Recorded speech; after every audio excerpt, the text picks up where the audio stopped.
Hello అండి, hi. నా పేరు డాక్టర్ హితేష్ బిల్లా, మీ అలర్జీ మరియు లంగ్ స్పెషలిస్ట్ని. ఈరోజు మనం దీని పేరు స్పైరోమెట్రీ అంటారు. ఇది ఎందుకు డాక్టర్స్ అడ్వైస్ చేస్తారనేది మాట్లాడుకుందాం. ఎందుకు దీన్ని డాక్టర్స్ అడ్వైస్ చేస్తారు? సో ఫస్ట్ థింగ్, దీని పేరు ఏంటి అంటే ఇన్సెంటివ్ స్పైరోమెట్రీ అంటారు. మనకు కొన్ని టెక్నిక్స్ ఉంటాయండి. ఇది ఏ టెక్నిక్ పైన వర్క్ అవుతుంది అంటే sustained maximal inspiration. So sustained maximal inspiration టెక్నిక్స్లో భాగంగా ఈ స్పైరోమెట్రీ అనేది మీకు అడ్వైస్ చేయడం జరుగుతుంది. సో ఎందుకు మనం ఈ ఇన్సెంటివ్ స్పైరోమెట్రీ అనేది అడ్వైస్ చేస్తున్నాం చెప్తానండి, అన్ని డీటెయిల్గా చెప్తా, ప్లీజ్ శ్రద్ధగా వినండి. సో బేసిక్గా ఇదంతా తెలుసుకునే ముందు మనకు ఇన్స్పిరేటరీ ఎఫర్ట్ అనేది మీరు తెలుసుకోవాల్సి వస్తుంది. సో మనం గాలి తీసుకుంటాం, గాలి వదులుతాం. సో తీసుకున్న దాన్ని ఇన్స్పిరేషన్ అంటాము, వదిలేదాన్ని ఎక్స్పిరేషన్ అంటాము. సో ఇన్స్పిరేటరీ ఎఫర్ట్ అంటే ఎంత గాలి తీసుకోగలుగుతున్నాం, ఇన్స్పిరేషన్ గాలి ఎంత లోపలికి తీసుకోగలుగుతున్నాం. సో దీన్ని ఇన్స్పిరేటరీ ఎఫర్ట్ అని అంటారు. మాకు మీ ఇన్స్పిరేటరీ ఎఫర్ట్ తగ్గినట్లుగా అనిపిస్తే ఇన్స్పిరేటరీ ఎఫర్ట్ నార్మలైజ్ చేయడానికి, ఇంప్రూవ్ చేయడానికి మీకు ఈ స్పైరోమెట్రీ సజెస్ట్ చేయడం జరుగుతుంది.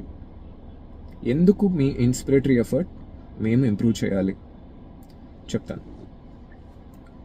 సో ఎప్పుడైతే ఒక పేషెంట్ ఎక్కువ రోజులు బెడ్ పైన ఉన్నారో, కదలకుండా ఉంటారో, వాళ్ళ ఇన్స్పిరేటరీ ఎఫర్ట్ తక్కువగా ఉంటుంది.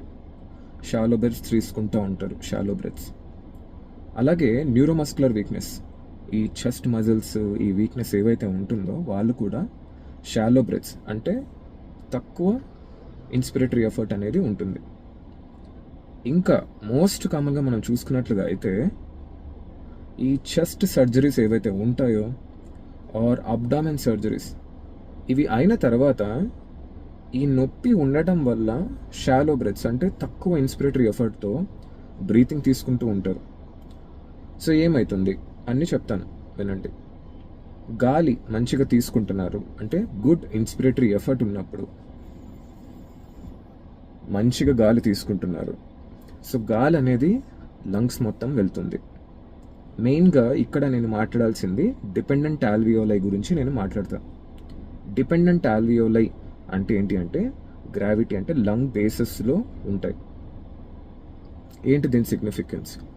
మీరు షాలో బ్రెత్స్ తీసుకునేటప్పుడు వాటి వరకు గాలి రీచ్ అవ్వదు. రీచ్ అవ్వకపోతే ఏమవుతుంది? ఆల్వియోలై అంటే ఎక్కడైతే మనకు డిఫ్యూషన్ అంటే గ్యాస్, మీరు తీసుకున్న ఆక్సిజన్ కానివ్వండి, ఎయిర్ కానివ్వండి, బ్లడ్లోకి వెళ్ళే ఏరియాని మీకు ఆ స్పాట్ని మీకు ఆ పార్ట్ని మీకు ఆల్వియోలై అంటాం. సో ఆ డిపెండెంట్ ఆల్వియోలైలోకి గాలి వెళ్ళకపోతే ఆల్వియోలై అనేది ఎక్స్పాండ్ అవ్వవు. సో ఎక్స్పాండ్ అవ్వట్లేదు. ఎక్స్పాండ్ అవ్వకపోతే ఏమవుతుంది? గాలి వెళ్ళట్లేదు, ముడుచుకుంటాయి. సో మీరు ఇన్స్పిరేటరీ ఎఫర్ట్ తక్కువ ఉండడం వల్ల మీకు డిపెండెంట్ ఆల్వియోలై ఏవైతే ఉన్నాయో అవి ముడుచుకొని పోయాయి. సో తక్కువ గాలి తీసుకుంటున్నారు. స్లోగా ఏమవుతుందంటే అటిలాక్టాసిస్, ఆ లంగ్ ఆల్వియోలై పార్ట్స్, ఆ డిపెండెంట్ ఆల్వియోలై ఏవైతే ఉన్నాయో అవి ముడుచుకున్నాయి. అవి ముడుచుకోవడం వల్ల అటిలాక్టాసిస్ అనేది వచ్చింది. అటిలాక్టాసిస్ అయితే ఏమవుతుంది? ఆబ్వియస్లీ మీరు తీసుకున్న గాలి రక్తంలోకి చేరట్లేదు. చేరకపోతే ఏమవుతుంది? మీ ఆక్సిజన్ లెవెల్స్ అనేవి తగ్గుతుంది. దీన్ని మనం హైపాక్సియా అంటారు. సో స్లోగా మీరు బ్రీతింగ్ ఎఫర్ట్ సరిగ్గా పెట్టకపోవడం వల్ల నేను చెప్పిన కేటగిరీస్ ఏవైతే ఉన్నాయో, న్యూరోమస్కులర్ వీక్నెస్ కానివ్వండి, ఎక్కువ రోజులు బెడ్ పైన ఉన్న పేషెంట్స్ కానివ్వండి, ఈ డీప్ బ్రీతింగ్ చేయలేని వాళ్ళు, post surgery chest surgery or abdomen surgery patients వాళ్ళలో ఈ అటిలాక్టాసిస్ అనేది చూస్తాం.